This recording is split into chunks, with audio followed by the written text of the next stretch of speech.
Ce jeudi 5 juillet 2018, des acteurs publics et privés étaient en visite sur le site d'exploitation de gravier d'Agohoé-Balimé pour toucher du doigt les réalités et le danger que constitue cette activité pour l'environnement. Sur cette carrière, on dénombre environ 60 exploitants, dont à peine une dizaine détient une autorisation qui, par surcroît, est expirée depuis l'année dernière. Pourtant, il existe au Bénin des textes relatifs à l'ouverture et l'exploitation des carrières, notamment celui de la loi numéro 2006-17 portant code minier et fiscalité minière. Notre constat est que les artisans s'installent anarchiquement. Donc ils se sont installés sans une autorisation et ils creusent, ils ramassent les ressources et en laissant les trous comme ça. C'est un constat très amer que nous constatons aussi. Et nous sensibilisons toujours dans ce sens, mais nous n'avons pas toujours les résultats. Nous les autres, qui sait qu'on va commencer par travailler, nous avons les gens, quelques gens de Dogbo, quelques gens de Jacotomé, etc. Nous avons mené, nous avons réuni et nous sommes partis faire l'autorisation. L'autorisation permis d'exploitation et nous avons commencé le travail. Lorsque nous avons commencé, les autres n'ont pas fait ça. Sur ce site situé dans la commune de Jacotomé, où l'exploitation de gravier est faite selon les méthodes artisanales, un grand danger plane et guette les usagers. La présence des trous d'excavation, parfois couverts d'herbe, constitue des dangers pour les populations et les animaux. On a proposé pour cotiser quelques sommes pour restauration des sites. Donc, comme la chose, comme ça ne va pas, donc nous l'avons laissé.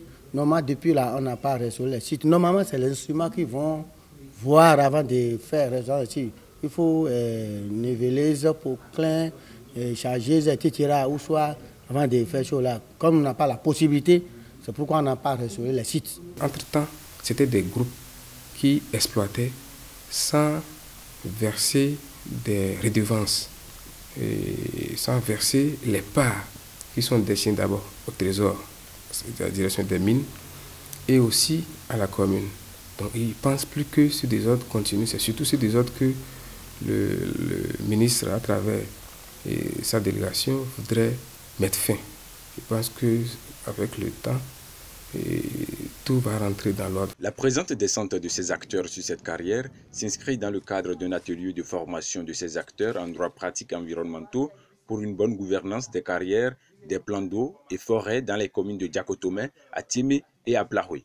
Cette assise organisée par les ONG JVE Bénin et Eco Bénin avec l'appui financier de l'IUCN Pays-Bas vise à renforcer les connaissances d'une quarantaine de participants sur les dispositifs d'application des textes de loi pour une bonne gouvernance des carrières. Cette formation est dans un premier temps organisée pour vous permettre d'être outillés par rapport à quels sont vos droits et devoirs, connaître un peu les dispositions qui sont élaborées par l'État, l'État qui élabore des dispositions mais qui passe au-delà de ces dispositions qui sont élaborées également, pour vous permettre d'actionner un dispositif au niveau de vos territoires pour qu'on sente qu'il y ait des acteurs qui sont regardants sur les questions et dont on doit avoir peur pour aller mener ces genres de démarches.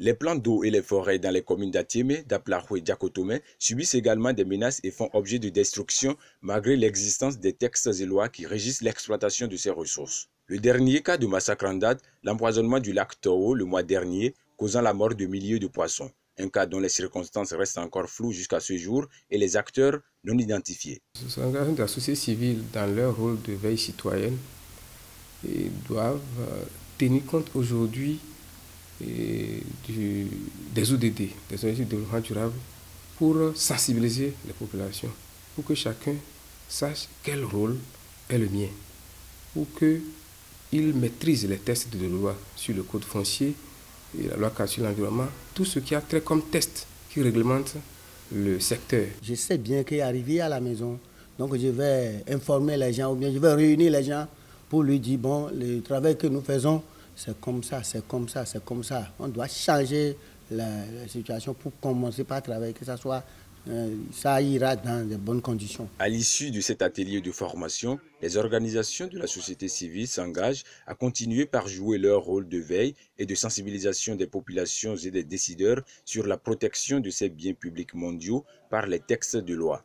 La direction départementale des mines devra multiplier sa descente sur le terrain pour les contrôles. Les agents assermentés se sont engagés à effectuer des patrouilles et surtout opérationnaliser un système de renseignement performant afin d'anticiper sur les cas de destruction des ressources naturelles.